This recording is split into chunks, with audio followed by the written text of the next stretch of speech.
تو پھر اس سے بڑا حکمران صوبے میں کون ہے جو اس طرح کے حکم دیتا ہے اور منمانی کرتا ہے؟ میرے دوستو، پی ڈی ایم اسی غیر آئینی حکمرانی کے خلاف اٹھی ہے، ریاست کے اوپر ریاست کی اس بیماری کے خلاف اٹھی ہے جس نے پاکستان کو اندر اور باہر سے کھوکھلا کر کے رکھ دیا ہے۔ یہ تحریک کسی ادارے کے خلاف نہیں، بلکہ پاک فوج کے مقدس ادارے کی طاقت کو اپنے مفادات کے لیے استعمال کرنے والے کرداروں کے خلاف ہے۔ نیچے سے اوپر تک فوج کے بہادر فرزندوں کو ان کرداروں کے مقاصد کا کچھ پتہ ہی نہیں ہوتا، کچھ علم ہی نہیں ہوتا۔ وہ تو اپنے ڈسپلن میں بندے رہتے ہیں، وہ تو ملک و قوم کی حفاظت کی لگن میں دن رات ایک کرتے ہیں، لیکن ان سے معصومیت میں، انجانے میں ایسے کام لیے جاتے ہیں جس کا نتیجہ قوم کو بڑے نقصانات کی شکل میں بھگتنا پڑتا ہے۔ طریقہ واردات یہ ہے کہ چند لوگ اپنے گھناؤنے مقاصد پورے کرنے کے لیے قانون توڑتے ہیں، آئین توڑتے ہیں، ملک اور قوم کو نقصان پہنچاتے ہیں، لیکن خود کو بچانے کے لیے نام فوج کا استعمال کرتے ہیں، جبکہ حقیقت میں فوج کا اس سے دور دور کا واسطہ نہیں ہوتا۔ اس کے باوجود بدنامی کس کی ہوتی ہے؟ ادارے کی ہوتی ہے۔ اس لیے میں نام لے کر ایسے کرداروں کو بے نقاب کرتا ہوں تاکہ ان کی سیاہ کاریوں کا دھبا میرے ملک کے اداروں پر نہ لگے، میری فوج کی وردی پر نہ لگے۔ ہماری تاریخ کے بہت سے المیوں میں چند کردار ہی تھے جو اپنے مقاصد اور ذاتی مفاد کے لیے فوج کی بدنامی کا باعث بنے۔ کارگل میں ہمارے سینکڑوں جاں بازوں کو شہید کروانے اور دنیا بھر میں پاکستان کو رسوا کرنے کا فیصلہ فوج کا نہیں تھا، چند مفاد پرست جرنیلوں کا تھا۔ ان لوگوں نے صرف فوج کے داری کو نہیں بلکہ ملک و قوم کو ایک ایسی جگہ جنگ میں جھونک دیا کوئی فائدہ حاصل ہو ہی نہیں سکتا تھا۔ وہ لمحہ میرے لیے انتہائی تکلیف دہ تھا جب مجھے یہ پتا چلا کہ ہمارے بہادر سپاہی یہ دہائی دیتے رہے کہ ان دور افتادہ چوٹیوں پر خوراک نہیں لیکن اسلحہ تو بھجوائیں۔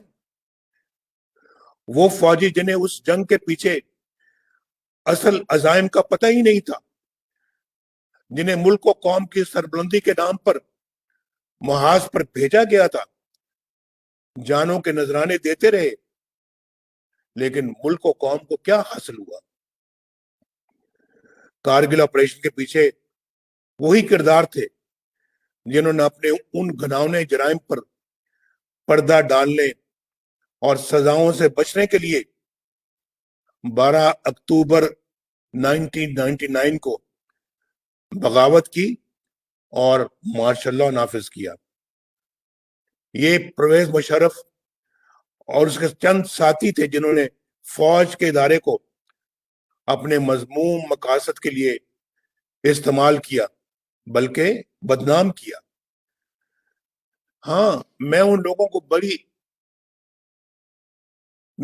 کو بری ذمہ قرار نہیں دوں گا جنہوں نے خلاف قانون آرڈرز کی تعمیل کی، جنہوں نے وزیر اعظم ہاؤس کے جنگلے پلانگے، جنہوں نے منتخب وزیر اعظم کو گرفتار کر کے ایک ناجائز فوجی حکومت کی راہ ہموار کی، غیر قانونی حکم کی تعمیل کر کے وہ بھی اتنے ہی بڑے مجرم ثابت ہوئے جتنا کہ حکم دینے والے۔ میرے بھائیوں اور بہنوں، انہی لوگوں نے محب وطن اکبر بگٹی کو شہید کیا۔ انہی لوگوں کو محترمہ بینظیر بھٹو نے اپنی شہادت سے قبل لکھے گئے خط میں اپنی موت کا ذمہ دار ٹھہرایا۔ انہی لوگوں نے بلوچستان اور سندھ میں ہمارے فضائی اڈے غیروں کے ہاتھوں میں گروی رکھے۔ آپ جانتے ہیں جہاں سے ڈرون اڑتے تھے۔ انہی لوگوں نے 12 مئی کراچی اور لال مسجد اسلام آباد جیسے قتل عام کروائے۔ ہمارے غیرت مند بلوچ بھائیوں اور بہنوں کی محرومیوں کے ذمہ دار بھی یہی لوگ ہیں۔ ان واقعات سے جہاں آپ نے دکھ اور پریشانیاں اٹھائیں، وہاں مٹھی بھر لوگوں نے بے شمار فائدے اٹھائے۔ پرویز مشرف کے ذاتی اکاؤنٹوں میں اربوں روپیہ کیش پڑا ہوا ہے، اس کے ثبوت بھی موجود ہیں، لیکن نیب یا عمران خان کسی میں جرات نہیں کہ کوئی کارروائی عمل میں لائی جا سکے۔ اسی طرح ہماری منتخب حکومت کے خلاف سازشوں کا جال بننے کے لیے دھرنے کروائے، انتخابات میں دھاندلی کروائی اور ایک نااہل شخص کو ملک پر مسلط کرنے کا فیصلہ بھی فوج کے ادارے کا نہیں تھا۔ یہ فیصلہ فوج کا نہیں تھا، بلکہ چند کرداروں کا تھا۔ اس لیے تو میں ان کرداروں کا نام لیتا ہوں تاکہ تباہی و بربادی کے الزام کے چھینٹے میری فوج کے جوانوں اور افسروں کی وردی پر نہ پڑے۔ آج تمام سوالوں کے جواب فوج کو نہیں، جنرل قمر جاوید باجوہ کو دینے ہیں، جنرل فیض حمید کو دینے ہیں۔ جنرل باجوہ صاحب، آپ کو 2018 الیکشن میں پاکستان کی تاریخ کی سب سے بڑی دھاندلی اور عوام کے مینڈیٹ کی چوری کا حساب دینا ہے۔ جنرل باجوہ صاحب، آپ کو ارکان پارلیمنٹ کی ہارس ٹریڈنگ کا حساب دینا ہے۔ اور جنرل باجوہ صاحب، آپ کو آئین اور قانون کی دھجیاں بکھیرتے ہوئے عمران نیازی کو عوامی مینڈیٹ کے خلاف وزیر اعظم بنانے کا حساب دینا ہے۔ آپ کو اس حکومت کی تمام ناکامیوں کا حساب دینا ہے، اور آپ کو اس قوم کو مہنگائی، غربت اور فاقہ کشی کی طرف دھکیلنے کا بھی حساب دینا ہے۔ جنرل فیض صاحب، آپ کو جواب دینا ہے کہ آپ نے کیوں ایک حاضر سروس جج کے گھر جا کر ان پر آئین اور قانون کے خلاف فیصلہ کرنے کے لیے دباؤ ڈالا؟ کیوں آپ نے انہیں وقت سے پہلے ہی اسلام آباد ہائی کورٹ کا چیف جسٹس بنوا دینے کی پیشکش کی؟ کیوں آپ نے نواز شریف اور اس کی بیٹی مریم نواز کو الیکشن ہو جانے تک جیل میں رکھنے کی درخواست کی؟ وہ کون سی 2 سال کی آپ کی محنت تھی جو نواز شریف کو رہا کرنے کی صورت میں ضائع ہو جانے کا اندیشہ تھا؟ بتائیے، آپ نے کہا تھا کہ ہماری 2 سال کی محنت ضائع ہو جائے گی اگر آپ نے نواز شریف کو اور مریم نواز کو رہا کیا۔ آپ نے تو آئین کی پاسداری کرنے کا حلف اٹھایا تھا، کیوں آپ نے اپنے حلف کی خلاف ورزی کی؟ کیوں ڈیفائی کیا آپ نے اپنے حلف کو؟ آپ نے تو سیاست میں دخل نہ دینے کا حلف اٹھایا تھا، کیوں آپ نے اپنے حلف کی خلاف ورزی کی؟ کیا فیض آباد دھرنا کیس آپ کے خلاف چارج شیٹ نہیں؟ کیا سپریم کورٹ نے آپ کے خلاف کارروائی کا حکم نہیں دیا؟ اس کے باوجود آپ کی نہ صرف بطور لیفٹیننٹ جنرل ترقی ہوئی، بلکہ آپ کو ISI کے